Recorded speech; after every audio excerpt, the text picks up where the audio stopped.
எல்லோருக்கும் வணக்கம். நம்ம பாரம்பரிய மருத்துவ பொக்கிஷங்களை பத்தி தெரிஞ்சுக்கிற இந்த விரிவான அலசலுக்கு உங்க எல்லாரையும் ரொம்ப சந்தோஷமா வரவேற்கிறேன். இன்னைக்கு நாம எதை பத்தி பேச போறோம் தெரியுமா?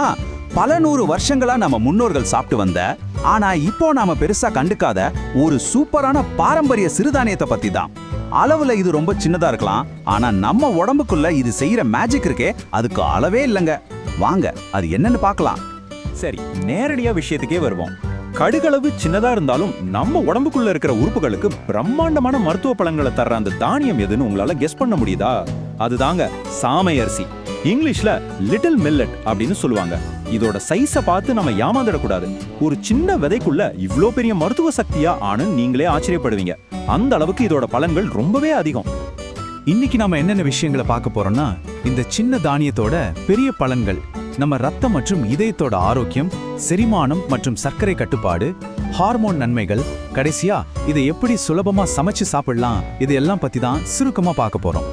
முதல்ல இந்த சின்ன தானியம் எப்படி நம்ம உடம்ப உள்ள இருந்து இரும்பு மாதிரி ஸ்ட்ராங்கா மாத்துதுன்னு பார்ப்போம்.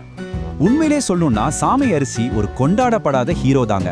இது ஒரு மிகச்சிறந்த பாரம்பரிய ஊட்டச்சத்து பெட்டகம். உடம்போட உள்ளுறுப்புகளை நம்ம நினைச்சு கூட பார்க்க முடியாத அளவுக்கு இது பலப்படுத்துது. இதை வெறும் உணவுன்னு சொல்லிட முடியாது, இது ஒரு இயற்கை மருந்துனே சொல்லலாம். தொடர்ந்து இதை சாப்பிட்டு வந்தா நம்ம உடம்போட அஸ்திவாரம் எவ்வளவு வலிமையா மாறுதுன்னு உங்களுக்கே நல்லா புரியும். அடுத்து நம்ம உடம்போட ரொம்ப முக்கியமான மையப்பகுதியான ரத்தம் மற்றும் இதய ஆரோக்கியத்துக்கு இது எப்படி உதவுதுன்னு பார்க்கலாம். மற்ற சாதாரண சிறுதானியங்களை விட சாமை அரிசியில இரும்பு சத்து, அதாவது அயன் கண்டென்ட் ரொம்ப அதிகம். இப்பலாம் நிறைய பேரை ரத்த சோகை, அதாவது அனீமியா, நாள்பட்ட சோர்வு, அடிக்கடி உடம்பு பலவீனமாகிறது, இதெல்லாம் ரொம்பவே கஷ்டப்படுத்துது இல்லையா?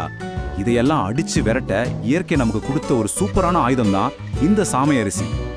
இந்த அதிகப்படியான இரும்பு சத்து நம்ம ரத்தத்துல என்ன பண்ணுது தெரியுமா? ஹீமோகுளோபின் அளவை ரொம்ப வேகமா சட்டுன்னு அதிகரிக்குது. நீங்க எவ்வளவு சோர்வா ஃபீல் பண்ணாலும் சரி, சாமை அரிசியை தொடர்ந்து உணவுல சேர்த்துக்கிறப்போ உங்க எனர்ஜி லெவல் வேகமா ஏறுறத நீங்களே கண்கூடா பார்க்கலாம். ரத்தத்தை பத்தி பார்த்தோம்.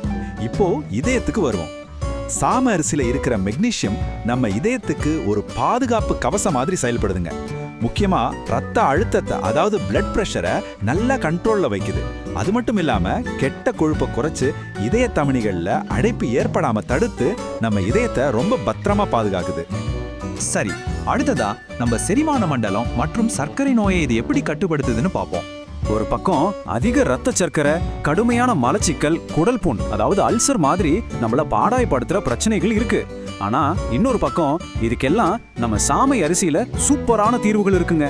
சாமையோட கிளைசிமிக் இண்டெக்ஸ் ரொம்ப குறைவு, அதனால ரத்தத்துல சர்க்கரை அளவை இது தடாலடியா உயர்த்தாம ரொம்ப சீரா வச்சுக்குது. இதுல இருக்கிற காம்ப்ளெக்ஸ் கார்போஹைட்ரேட் நமக்கு நாள் முழுக்க எனர்ஜியை கொடுக்குது. அது மட்டுமா இதுல ஏகப்பட்ட ஃபைபர், அதாவது நார்ச்சத்து இருக்கு.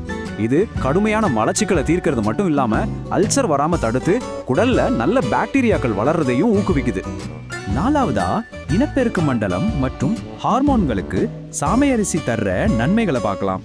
பெண்களை பொறுத்த வரைக்கும் இப்ப நிறைய பேருக்கு இருக்கிற பெரிய பிரச்சனையே இந்த பிசிஓடி மற்றும் மாதவிடாய் சீர்கேடு தாங்க. ஹார்மோன்களை பேலன்ஸ் பண்ணி இந்த பிரச்சனைகளை சரி பண்றதுல சாமை அரிசிக்கு பெரிய பங்கு இருக்கு.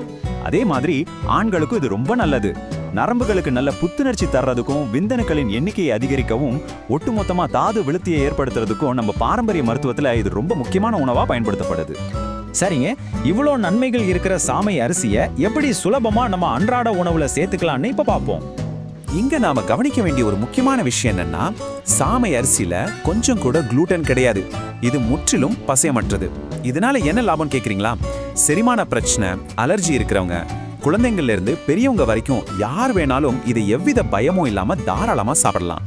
இது வயிற்றுக்கு ரொம்ப லேசானது, அதனால ரொம்ப ஈஸியா செரிமானமும் ஆகிடும். இதை சமைக்கிறதும் ரொம்ப ஈஸிங்க.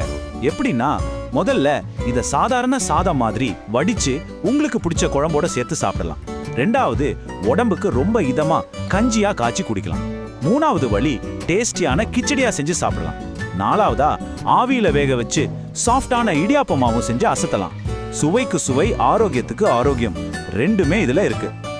இப்போ நான் உங்ககிட்ட ஒரு கேள்வி கேட்க விரும்புறேன். நாளைக்கு உங்க வீட்ல இந்த ஆரோக்கியமான சாமை அரிசியை வச்சு எந்த டிஷ் செஞ்சு சாப்பிட போறீங்க? கமெண்ட்ஸ்ல மறக்காம சொல்லுங்க. உங்க ஆரோக்கியத்துக்காக நாளைக்கே முதலடியை எடுத்து வைங்க. இந்த அருமையான தகவல்கள் உங்களை வந்து சேர்ந்த மாதிரி உங்க நண்பர்களுக்கும் சொந்தக்காரங்களுக்கும் போய் சேர இதை கண்டிப்பா ஷேர் பண்ணுங்க. இதே மாதிரி இன்னும் நிறைய பாரம்பரிய மருத்துவ ரகசியங்களை தெரிஞ்சுக்க தொடர்ந்து இணைஞ்சிருங்க. அப்படியே மறக்காம சப்ஸ்கிரைப் பண்ணி லைக் பட்டனையும் தட்டி விட்டுடுங்க. நன்றி, வணக்கம்.